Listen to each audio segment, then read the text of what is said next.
Well, good morning, everybody. Let me start off by introducing the team that's standing beside me here today. I have Congressman Bill Orakis with us here today. I have County Administrator Dan Biles, Mark Bellis, our Director of Organizational Performance Management, Ralph Lair from Government Affairs. I have Chief Sean Whited from Pasco Fire Rescue. I have Sheriff Nako, Kevin Guthrie, our ACA for Public Safety, and I think I have everybody now. And I have some other representatives from our fire rescue team and our sheriff's office.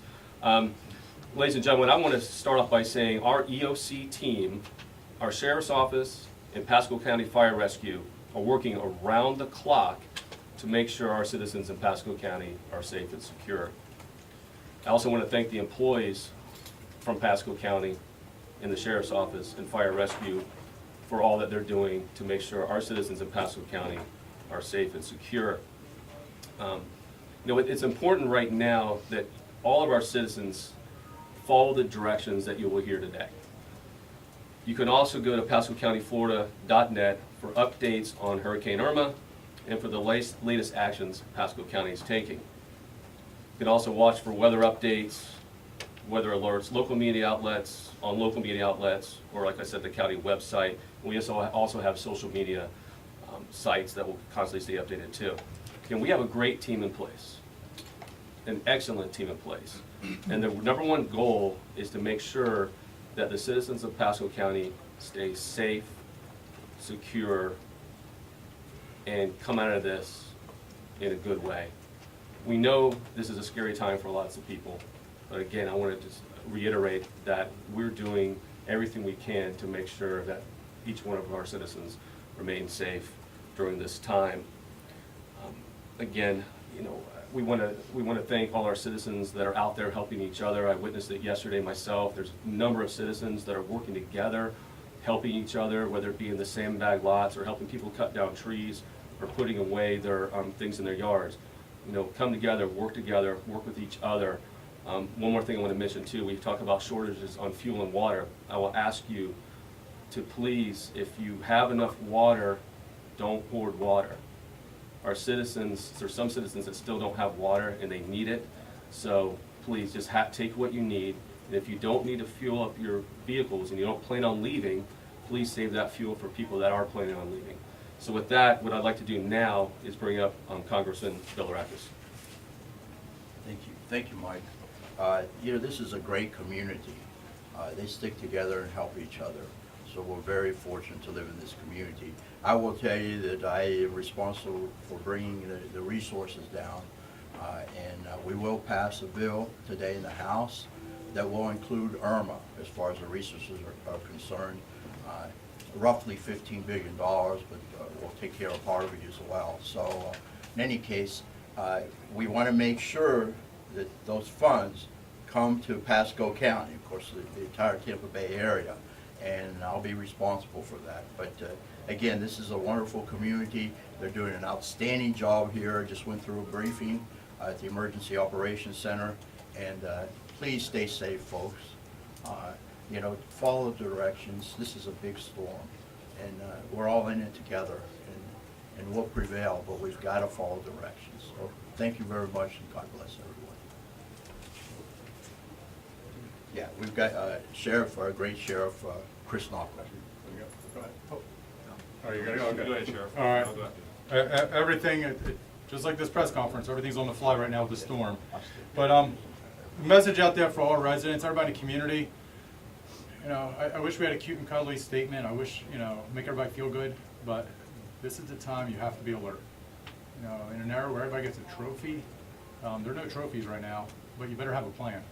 You better be ready. I ask everybody, if you want information, all of our emergency operations with the county and with the Sheriff's Office, we have it online. So go to Pasco Sheriff's Office Twitter account, follow us there. Go to our Facebook account, Pasco Sheriff's Facebook. Our PIOs, everybody, are going to be working 24/7. We will have updated information so we can get that out there to you. The big thing we're going to be preaching, and you're going to hear from Kevin Guthrie talking about the evacuation plans, and along with County Administrator Dan Biles talking about where the shelters and where the evacuation plans are. The big message is about personal responsibility. You have to take care of yourselves and your family. We are going to do everything we can, but there's not enough of us. We can't hold everybody's hand. We're going to try to, but you have to take that personal responsibility. Have that plan. Other one, tell your loved ones where you are. Call them up, tell them where you're going, because the last thing we want to do is have to be looking for people that are safe and out of the area. And don't wait until the last minute. Start going now. Start putting that plan in place right now. Don't say I'm going to wait until Saturday night. It may be too late. We don't know. We're dealing with a hurricane. We don't know what it's going to do. Right now, we're putting plans in place, but at the same time as we know when it's 90-mile-per-hour winds, we can't respond out there. It's too hard for our members to put people's lives at risk. The one thing is, you hear a lot of times about law enforcement receiving military vehicles and equipment. I'm telling you all right now, this is why we need them. We're going to have a better response because we have that equipment out there. So I just want to put that out there because it is critical. You are going to see military-style vehicles out in those roads in very bad conditions, but that they're out there because they're going to try to save lives. I know one question will be raised about, citizens want to know about guns, what they can do about guns. I'll make it very simple. Go to Florida Statute 790.01. All the information will be there. I don't want anything misinterpreted. You can go right from the statute and read everything right there. The other one is look at the golden rule. Treat others as you'd want to be treated. I feel bad for clerks at stores right now, the bank tellers. People are fighting over gas, over water. We're all in this together. We're one family. And I ask of you, please look out for your neighbors. If you have a neighbor and they're a senior citizen and they don't have anybody to lean on, go over there and lean on them. Go help them out. Go over there and make sure they're okay. Because I get it. We had storms that hit Houston. You watch the news, you're seeing North Korea, you're seeing everything going. Now you got this hurricane, you got a couple more coming through, and everybody is on nerves. But the one thing I ask is care about other people, because what we can't do is have infighting. We got to make sure our family stays together, that we're all united. With this storm, you never know what's going to happen. We don't know which way it's going to jog left or right. And remember, Mike Tyson had that quote, everybody has a plan until you get punched in the mouth. We don't know how we're going to get punched. We don't know what this storm's going to do, but no matter what happens, we've been in this fight before. We've got punched, and we recovered, we got up, and we did what we had to do to protect our citizens. As a community, we got together. Same thing applies here. We're putting plans in place, but we don't know what's going to happen. But I can tell you a couple things. One is, we're going to go out there and we're going to rescue our citizens that are in need. When this situation happens, we know there are going to be rescue situations. We're going to be working side by side with fire rescue, and we're going to be rescuing our citizens. We're going to make sure that there's law and order. If there are looters out there, I'm not going to have a fancy statement. We got a reputation for being tough on crime, and we'll prove it again and again, over and over again. You're not going to come to Tampa Bay. You're not going to come to Pasco County. Our family's too strong, and we're not going to allow anybody to take advantage of the situation. The other one is, for those that are in mandatory evacuation areas, please, we're not dragging people out of their houses. This is where your responsibility comes in. If you want to risk your life, that's your choice. But if you have small children, if you have elderly members that can't take care of themselves, you absolutely have a responsibility. And no matter what happens to them, it's going to be on your shoulders. So again, I want to reiterate, like the Congressman said, like the Chairman said, we want to thank our entire team. We got an outstanding team. They're great people. We want to thank the families of our members. Most importantly, I ask everybody to pray. If there's one thing you do right now, pray. Pray that everybody stays safe. With that, I want to introduce Dan Biles, County Administrator. Thank you, Sheriff Nadeau. Appreciate that. And I want to kind of echo what everybody else has said, which is, we have a great team in place throughout the community with our partners at the Health Department, the Salvation Army, and our other partners out there. We've really pulled together and built a great team that's worked to prepare the county for the days ahead. Now, as the sheriff said, he used Mike Tyson's phrase. I like the phrase, no plan survives first contact with the enemy. That said, we've put a lot of plans in place, and so depending on what the weather throws at us, we're ready. And it's just a matter of adjusting to that as we go forward over the next few days. We have shelters in place. We've already started rolling out the different evacuation plans. And again, I'll reinforce that, if you are in an area or in a facility where we have suggested or recommended or made a mandatory evacuation, please heed those warnings. This is a very dangerous storm. We are expecting winds in excess or up to Category 2 winds in Pasco County right now. And if that track changes, and it's been changing over the last 24 hours, it could be more dangerous than that. So please take heed of those evacuation orders. Kevin Guthrie will go through those in a little more detail in a second. Nowhere to go. You know, we have Fasano's, Senator Mike Fasano's, that shelter is open for special needs. Those individuals have been identified, and we are out gathering those right now and working on getting those to that shelter. We're also opening here shortly 10 other shelters across the county, working with the sheriff's office and the school district to get those open and in place so that you can go to those. And then following that, we'll have even more shelters opening as we go into later this evening and tomorrow. So there are places to go to in the county. Be cognizant of the traffic as you get out there, because as Pinellas evacuates, they are going to go through Pasco County. So make sure you understand where you're going, and be prepared, be ready for that. There are plenty of ways to stay in contact and up to date with the information that's going on.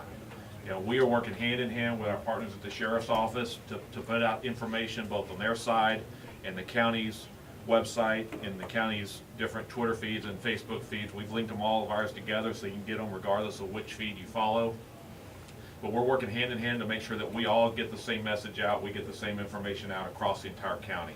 So please stay up to date on that so you know what's going on in the local area and what we are doing. And again, this is a dangerous storm headed our way, or headed just to the east of us. Be prepared and be ready and listen to what we are saying and the things that are coming out of the county. We are now down to the last 36 hours or so before we start seeing tropical storm winds. So we are in the last time of that. So now's the time to get your friends and family together, have a safe place to go, especially if you are in those mobile homes, those other areas that we've identified. Please find a place that's safe to go to, whether it's with your friends and family, with neighbors, or one of our shelters, or somewhere else. Please get out of there, because those are not going to be safe places as we go into this storm. So thank you for that. Again, we got a great team out there doing great work across the enterprise, across the community, with all the various agencies working together from the federal level to the state level to the local community level. I want to thank them for that again. At this point, I'm going to turn it over to Kevin Guthrie to go into a little more detail about the evacuation zones and these shelters and some of the timings of those. So again, thank you. All right, thank you, Mr. Biles.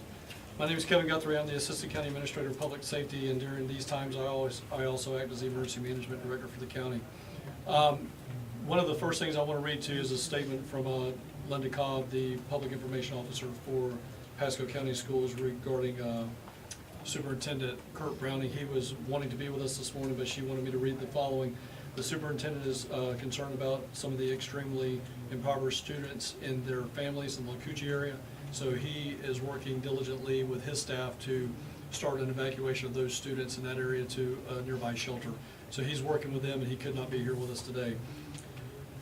The next thing that I want to talk about is, and I've got several bullet points we're going to have to talk about, so please bear with me. I'll try to be as brief as I can. As folks get ready to go to the shelters, we need to make sure that they put together a go bag. Disaster supply kit that includes flashlight, batteries, cash, first aid supplies, at least 2 weeks worth of medications. On the medications, by the order of the executive order issued by the governor, it allows patients to go and refill their medications in advance of their expiration date. So they can go to their regular pharmacy underneath a state of declaration and get those pharmaceuticals refilled. If they need to know what else to put in their go bags, then they need to go to ready.gov. FEMA has a fantastic site that will walk them through building a plan kit, how many people they have in their family, their pets, and exactly what they need to put in their kit. If you are not in an area that is advised to evacuate and you decide to stay home, plan that you have adequate supplies in case you lose power for several days. I want to set an expectation very clearly here on behalf of the power companies. The power companies will not be able to go out and assist you in tropical storm force sustained winds. They will not assist in hurricane sustained winds. There is a potential that we will be without power for several days before they can even start repair work. So again, folks need to understand, and our residents need to understand, they may be without power 3, 4, 5 days. We're going to work to restore it as fast as we possibly can. We do have representatives in our EOC already from all of our major electric companies, and they will be working with us diligently to get the power back on, but we need to make sure that everybody understands it will be days if you lose power before we can get it restored. What I would like to talk about right now is the risk with the rain bands. We're going to have life-threatening high winds. We're going to have life-threatening storm surge. It's estimated right now that we're going to see 3 to 6 feet of storm surge, but that is likely going to increase as the hurricane approaches. There's going to be a moderate risk of flooding. Our system right now has been pumped down for several days, almost a week now, and we are ready to take the storage capacity. We will be okay so long as we don't get more than about 8, 9 inches of rain. If we start to get into that time where we get into double digits, or we get into 2 or 3 inches within an hour, we will flood. The system will recover if we have 2 to 3 inches in an hour, but again, we get a lot of rain in a short amount of time or a lot of rain in a long amount of time. Those are our 2 worst case scenarios. But again, based on predictions, we're not anticipating flooding issues because the system has been pumped down for the last week. There's also the risk of isolated tornadoes. We want to make sure that people understand, do not go outside, do not, if you're in between bands, do not go outside, stay in your home, because you never know when those bands are going to kick back up. In reference to those, that information, residents with the strong winds, residents are strongly encouraged, do not leave anything outside your home that is not tied down. Trash cans, recycling bins, loose lawn furniture, barbecue grills, anything that wind will pick up and carry, you need to move inside your garage, inside your home, but keep it secured. You do not want your stuff flying into your home, or worse, your stuff flying into somebody else's home. So please make sure that that is taken care of before we start to see the arrival of those tropical storm force winds. Local actions, evacuations. So I'm going to let the photogs know that I'm going to be going over here behind our Health Department Director, Mike Napier, to give you an example of what we're talking about. So as I do that, I am going to be moving away from the microphone. I will do my best to angle it in that direction and talk very loudly. I'll talk to as much of it as I can from here, but then I'll go over there and point that out. And actually, if I'm going to get Jared to help me out with that, if you can point to it, because I know you were extremely involved in this this particular design. So we're going to have, and this will work out very well. So Jared Hill, the Director of Emergency Operations for the Sheriff's Office, will assist me. We worked on this plan last night together for about an hour, and then he went back with his team at the Sheriff's Office and worked on it for another hour, hour and a half. The area to the west of US 19, and Jared will point out west of US 19 there, that is going to be a mandatory evacuation zone. We are getting ready to start that evacuation zone. It's actually already started, it's in effect now. That will be a mandatory evacuation zone. The area to the east of 19 and the west, where Jared is pointing at now, not the dashed area, but the rest of that in pink up to the north, is going to be basically our evacuation zones B and portions of C.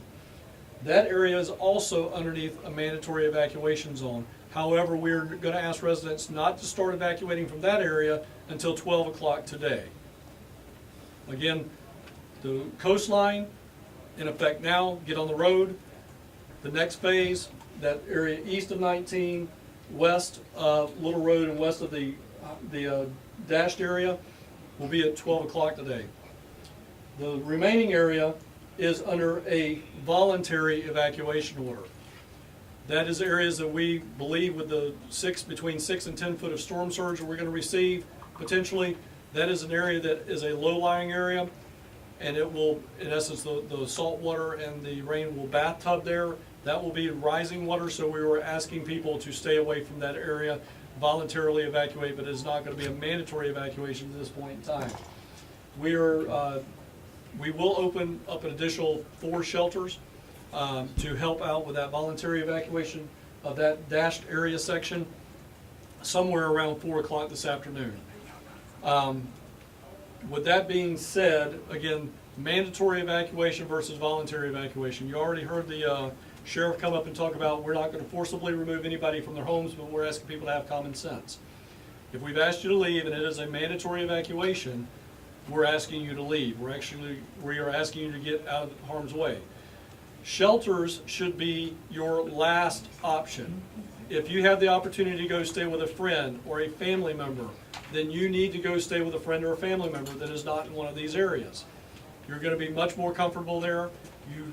You're not going to want to go to a shelter. Shelters have about 20 to 30 square feet of space per bed.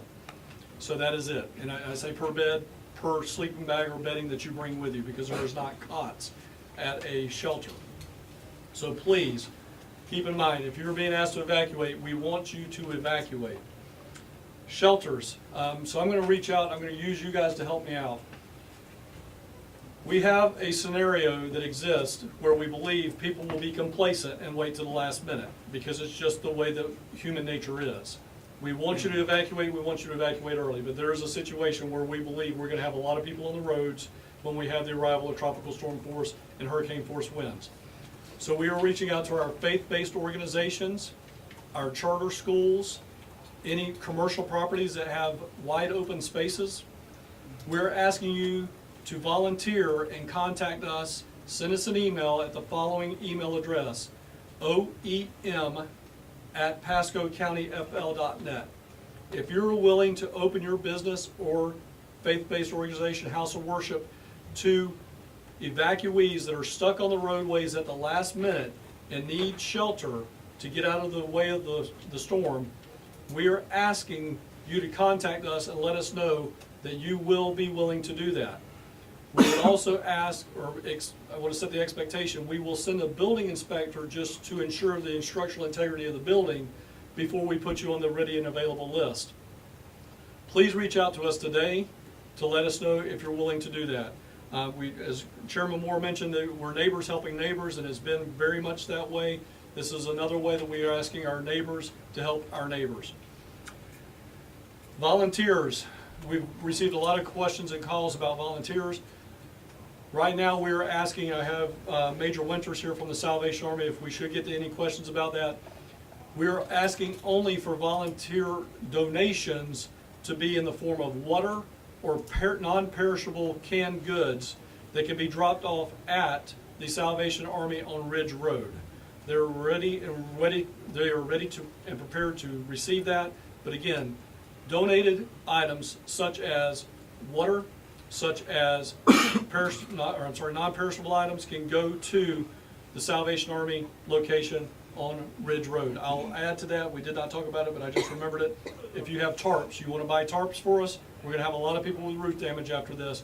Feel free to donate your tarps, and again, the Salvation Army will take that.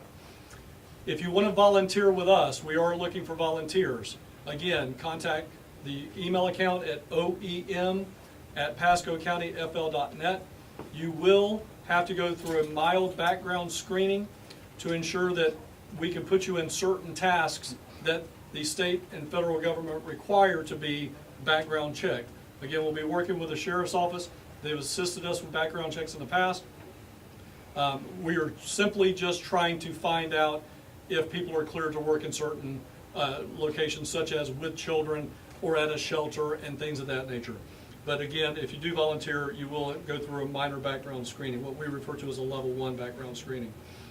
The last thing that I want to talk about is, before we get into questions, is I want to thank all of the numerous Pasco County Board of County Commission employees, the Sheriff's Office employees, all of our constitutional officer employees, as they've helped us, and we could not do this without them. Everybody's a part of emergency management when something like this happens. Because we have so many of our employees involved in what's going on, I'm going to read through the following list of closures. Pasco County Libraries will be closed Saturday. Pasco County Extension Office is closed today and Monday. Pasco County Public Schools is closed today, and they will make decisions about next week through the weekend.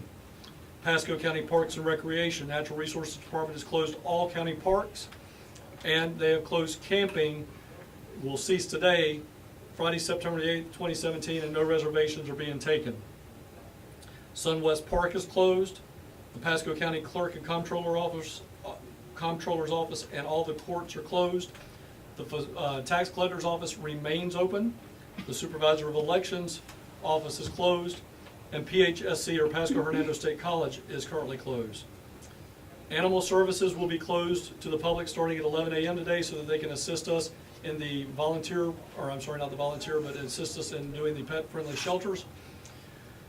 And going to that point, we are also looking for volunteers to help us with manning pet-friendly shelters and helping take care of pets. So again, faith-based organizations, regular volunteers, some of our college campuses that may have veterinary services, we would look to you guys to contact us, again, at oem@pascocountyfl.net. Pasco County Public Transportation is only running one bus per route today on a loop so that we can get those buses available to transport folks to shelters. If people are in need of being transported to a shelter, they need to again call our, I'm going to give this out for the first time, they need to contact our customer service center at 727-847-2411. That's 727-847-2411. And then last is all parks are closed in the city of New Port Richey. Administrator Biles referred that we have 10 shelters that will be open as of 11 o'clock, and we will continue to open shelters as needed beyond that. I am not going to list them all off. We did add, I will say of significance, we added 3 additional pet-friendly shelters. Those additional pet-friendly shelters will be at Sun Lake Middle School, or I'm sorry, Sun Lake High School, 5A High School, and Centennial Middle School. Again, all of those opening today at 11 o'clock.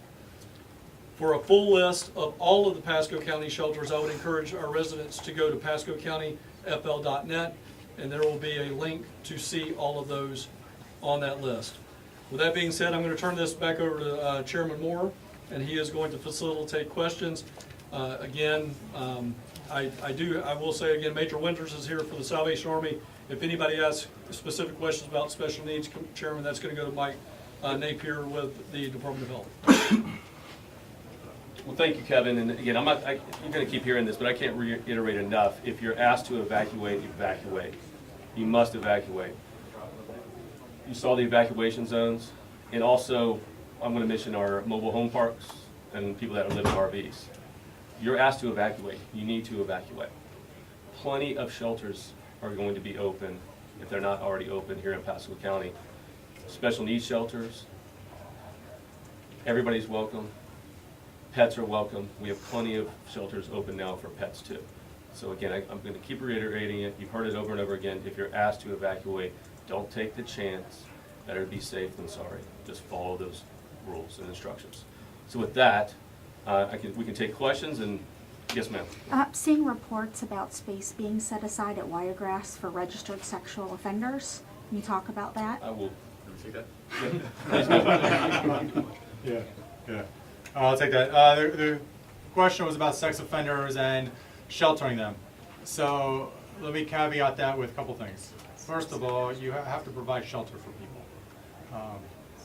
I agree with any parent out there. I don't like sex offenders either. I don't like them around us. I don't want them near my kids. I get that 100%. But here's the situation we're dealing with when we deal with these storms. We know at the last minute, people are going to flood in. You're going to have hundreds of people flooding into a shelter.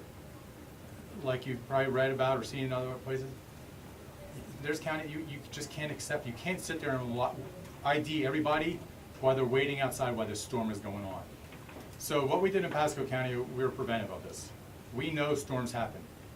So working with probation, Emergency Operations Center, and at the Sheriff's Office, everybody came together and this plan was put in place that we know during a storm, we're gonna have to put in place for sex offenders. So we put together Wiregrass. Wiregrass, working with the school, we designate Wiregrass. But let me put a couple of other things out there. First of all, at every shelter, there will be deputies. There's deputies at every shelter. Second of all, we reached out to all the sex offenders prior to this storm. During the summertime, they reached out to all these sex offenders and told them, this is, you know, you have to, if you're gonna go with your family, this is where you have to go. Now, when they arrive at Wiregrass, they report in. If a sex offender fails to report in at any shelter and they just go in, that's a misdemeanor. However, the plan's been in place, they know they must report to Wiregrass. When they report to Wiregrass, they are separated. Their families are separated somewhere else. Their families are put with population, with everybody in the community. The sex offenders are put into an isolated room. There's deputies there watching them. So, going back to that, yes, they do shelter because there's a liability. If you don't shelter people, there's a liability on that. The second thing is we're proactive in it and preventing to make sure that there's a location that they go to, that they're not near kids, they're not near anybody else, they're gonna be segregated off. And there will be deputies there. So as I go back to these shelters, we know human nature. As much as we stand here and we'll talk and we'll keep asking everybody to leave, they're not gonna leave until the wind starts howling and bad things start happening. And when that happens, we know they're gonna be running the shelters. We can't have hundreds of people standing outside while we do ID checks on them. It's not feasible. So that's the plan we have in place. I can promise you, we're gonna do everything we can to protect our families.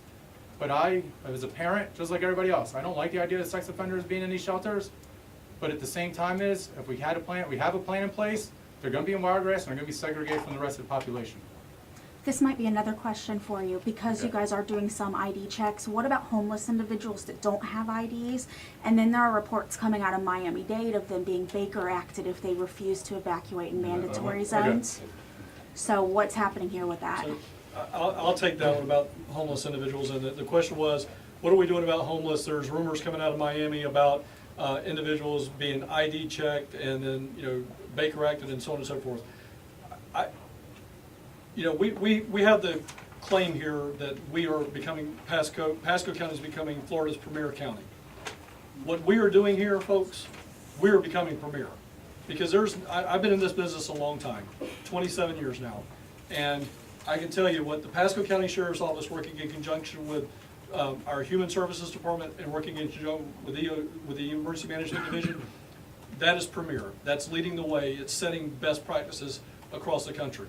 All right, so that's first. And kudos, Sheriff, to you and your staff for taking a lead and saying these are members of our society. Likewise, members of our society are the homeless. I want to be very clear. We are asking people to show up with ID, and that is not to run background checks. We're not running warrants and warrants for people to put them in jail. What we are doing is if someone comes to a shelter and they say, hey, I want to volunteer, well, you got an ID so that we can make sure if you're going to do something that needs to be now checked, you can volunteer. If a homeless citizen shows up and they don't have an ID, we're going to take them. We're going to take them in. We're not turning our back on anybody. We're going to take them in. So we have a plan. We're not going to Baker Act them. We're not going to. There are very, very clear federal and state directions on what we can and can't do. I've been in a city that's been sued for their response to disasters. My goal, nobody's going to sue us. We're going to be a premier county. We're going to do the right thing. You've heard me say it time and time again, standing up here in front of you. We're going to institute common sense, and we're going to do the right thing on behalf of our citizens, no matter their socioeconomic income, status, or race. We're going to do the right thing. In case, to have it clear, in case that a person don't evacuate and is facing an emergency during the worst of the storm, should they expect to be rescued? No? What No. happens? So the question was, somebody that's in a mandatory, or somebody in Pasco County that doesn't evacuate. Now, we're clear on our evacuation zones, but if somebody in Pasco County doesn't evacuate, and to all Pasco County residents, there is going to become a point, and I want to be very, very clear on this. The sheriff talked about it, I talked about it, the fire chief has, probably sending me texts right now to talk about it again. When the tropical storm force winds reach 40 miles an hour sustained 1 minute or longer, we will stop and cease emergency operations. If you have a heart attack, we are not coming to you. If your roof collapses, we will come to you as soon as we can. But we are not going to endanger the men and women of the sheriff's office, the men and women of fire rescue. We're not going to do that. We're not putting them in harm's way to come and rescue people. That is not what we're designed to do. If somebody has that fear, they need to go to a shelter, because we have law enforcement at every shelter. We have medical staff at every shelter. So if they're in fear of that, that's where they need to go. Or they need to go to another place where they can get those services. But very, very clear, ladies and gentlemen, when we reach 40-mile-an-hour sustained winds, and it will happen in Pasco County, we will cease operations, right? If it's between bands and we can get back to work, we'll get back to work. You know, as those tropical storm force winds start to happen, there may be points that we can go out and do another hour's work, another 30 minutes worth of work, and we'll do that. But there will be times when we will cease, we will start, but then there's going to be a point in time we cease for probably days, right? And again, I'm going to let everybody hear that again. We will cease operations for potentially days while we're underneath hurricane force and tropical storm force sustained winds. What's the main reason for the evacuations west of 19? What's the concern? I understand mobile homes, but for everyone else, I mean, it's a lot of people. So again, it's storm surge west of 19, and I wanted to be clear on something, and somebody came up here and talked about it.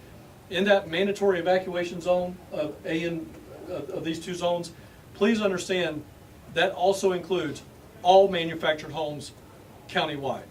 So all manufactured homes countywide are underneath a mandatory evacuation. All special needs patients that are dependent upon power for life, mandatory evacuation. All local, low-lying, flood-prone, known to have flooded in the past, all of those in the language, and the full evacuation order is online at PascoCountyFL.net. All, and I've said it in the past with you guys, all means all, and that's all that all means. All of those individuals are underneath the mandatory evacuation in addition to the area that's shaded here in red. So the purpose, to your point, is the coastal storm surge, and people are going to sit there. We know it's going to happen. Tropical storm force winds are going to come in, hurricane force winds are going to come in, and people say there's no storm surge. This is a three-phase storm, folks, and I want everybody to be very clear of that.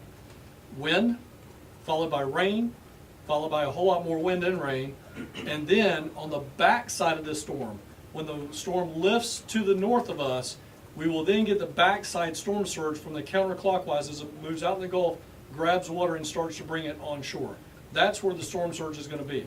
We usually get hurricanes for us coming from the Gulf, and it's on the front side of the storm. This is going to be different. That storm surge is going to come on the backside.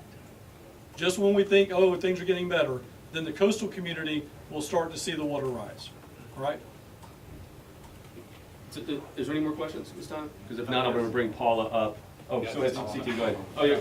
Hi, CT. The number of people, an estimate that are in this mandatory evacuation zone. Also, if Kevin could talk about what changed between 6 o'clock last night and then 10 o'clock this morning, and also how much space is there in these 10 schools? Yesterday we said there was 12,000 spaces available in 5 schools, so how many now? Yes. Okay. So CT's question was actually about a threefold question. So I'm going to start with one, and I'm going to ask you to get the ones that I forgot, CT. So the first question he said, and I think I'm going to actually start with the second question he said, what changed between actually 5 p.m. last night and 10 a.m. this morning?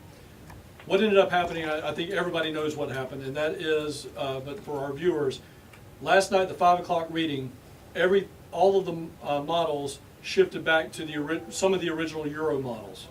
And we have been, and I want our residents to know this, we started meeting at 8 a.m. Tuesday morning because those Euro models showed a potential landfalling Gulf Coast hurricane into Tampa Bay. We started meeting, we started preparing for a Cat 4 or 5 hurricane in Tampa Bay, Pasco County. We've never stopped preparing for that particular worst case scenario. So that's why we feel we're so much better prepared today than some other agencies and organizations, because we've been in that mode since day one. And we said, don't ever lose sight of that. So what happened, to the question that CT asked, what happened? Those models and tracks shifted. So as we were starting to get ready for maybe tropical storm force winds, an east side event, it all shifted back. We tweaked some of our original plans, and we just reinstituted those plans that we had shelved for the time being. We brought those back. So there was a significant shift, estimated 50 to 75 miles back to the west. There is still the potential that we have more shifting to the west. We are still ready for that. We are ready for our worst case scenario, which was a Cat 4-5 evacuation. We're ready for that. CT asked about how many people are in those evacuation zones. CT, I don't have the numbers in front of me. I'm going to say it's somewhere in the neighborhood of about 50,000 rooftops. And if we do that at 2.3 per, it gives me a very quick number of about 120, but I know I should never say this with CT, don't quote me on that. But I will get you hard numbers back. I'll have Doug working on that to get you hard numbers. So just stand by, but we're looking at least about 100 to 120,000 people that we're asking to evacuate. I do know the number if we were going to ask for the Cat 4-5, which was 303,000. It was 3/5 our population. We're not there right now, but I'm thinking it's somewhere about 100, 120,000 CT. The last question he asked was, what's our shelter status? You know, we had about 12,000 beds, 8 to 12,000 beds in the original shelters we opened. We're adding to that. Again, with the 14 shelters we are opening, I'll get that specific number. I know if we open all 25 shelters, CT, we have 35,000 beds. Again, I've got to get you that number. I don't have it right now, but I will provide that in a media alert to everyone about the number of beds available and the number of residents we're evacuating. So I will follow up that so you can quote me, CT. Did you say you had an approximate number, Kevin, for available? Again, approximate number at this point in time is this news conference. I'm going to go on the conservative side and say it's between 100 and 120,000 that we're going to ask to evacuate. And then we're going to, I don't want to guesstimate at that shelter status.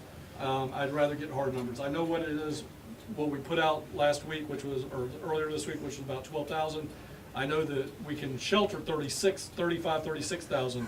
I do not know where we're at with the 14 schools, but I will provide you that information. One more. One more. Why the area north of Fox Hollow? So what we did, question, thank you. The question is, why the area north of Fox Hollow? CT, it's basic. People don't know where they live, what evacuation zone they live in. So what we did is we do have A, B, C, D, E evacuation zones. And we overwhelmingly were inundated with phone calls yesterday. What evacuation zone do I live in? I just don't know. But people know if they live north of Fox Hollow, south of Fox Hollow, east of Little Road, west of Little Road, and so on. So what we try to do is match up our evacuation zones A, B, and C as closely as we could with major roadways. And that's why we went north of Fox Hollow, west of Little Road, east of Seven Springs, Rowan, and Embassy, I can't remember, the Regency Park, up to Fox Hollow. So we were just trying to give people more definitive throughways that they know those streets. So that Fox Hollow was a widely known north or east-west street in that North Hudson area, if you will. That's why we went with that.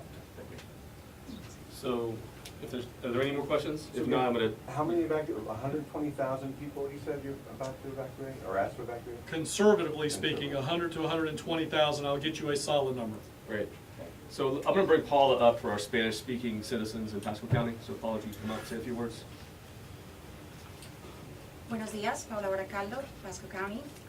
Este es un anuncio para recordarle a nuestros ciudadanos que hay una evacuación obligatoria para ciudadanos que vivan en casas móviles o prefabricadas, ciudadanos con necesidades especiales o discapacidades y aquellos que vivan en zonas de inundación. En este caso, ese es el área de color rojo en el mapa que estamos distribuyendo, y la segunda zona de evacuación, que es evacuación voluntaria, es para la zona que tiene rayas rojas en el mapa. Le estamos recomendando al público que por favor se dirijan al refugio más cercano a sus casas. a menos que tengan mascotas o necesidades especiales. También les recordamos que lleven suministros básicos, alimentos no perecederos, medicinas, documentos importantes y ropa para al menos durar unas 72 horas fuera de sus viviendas. Llenen el tanque de gasolina, aseguren sus casas, despejen sus jardines, asegúrense que no haya nada que pueda convertirse en un proyectil durante la tormenta. El condado también estará proveyendo transportación para aquellos residentes que tengan necesidades especiales o discapacidades. Para más información sobre el transporte, pueden llamar a nuestra línea de asistencia al cliente al 727-847-2411. Los siguientes refugios ya están o abiertos o se van a abrir en las próximas horas. Así que el refugio regional Fasano abrió a las 8 de la mañana esta mañana. Ese refugio es solamente para las personas que tienen discapacidades, necesidades especiales, condiciones médicas y si tienen mascotas. Los siguientes refugios abrirán a las 11 de la mañana el día de hoy. Five Bay High School también pueden llevar mascotas a ese refugio. River Ridge Middle School y High School, Sun Lake High School, Centennial Middle School, también es apto para mascotas en ese. New River Elementary, Pasco Middle School, Raymond B. Stewart Middle School, Waitman Middle School, Wesley Chapel High School, Wiregrass Ranch High School, donde pueden también llevar mascotas. Y las siguientes escuelas primarias se abrirán hoy a las 4 de la tarde para servir como refugios. Esas están en el lado oeste del condado, Longleaf, Odessa, Schrader y Trinity. Esas escuelas primarias van a estar abiertas, repito, a las 4 de la tarde el día de hoy. Para voluntarios o aquellas personas que quieran ayudar en la recuperación después de la tormenta, por favor envíen un email con toda su información a oem@pascocountyfl.net. Esto es solamente para aquellos que desean participar y tienen que pasar una revisión muy leve de récord criminal. También queremos recordarle al público que toda esta información está disponible en nuestro app, MyPasco App, en nuestras redes sociales por medio del servicio al cliente, de nuevo 727-847-2411. Y también queremos recordarles que durante la tormenta las compañías de electricidad y agua seguramente no van a poder proveer el servicio para ustedes, así que por favor mantengan la calma, tengan paciencia. Pueda que tengamos que pasar varios días sin estos servicios, pero si necesitan ayuda de emergencia, por favor no duden en comunicarse con nosotros. Vamos a experimentar vendavales, vientos posiblemente huracanados y inundación moderada, así que por favor prepárense, no esperen hasta el último minuto. Esta tormenta es seria, así que por favor tómense eso en serio, lleven a sus familias, recojan todas sus cosas y prepárense. Gracias.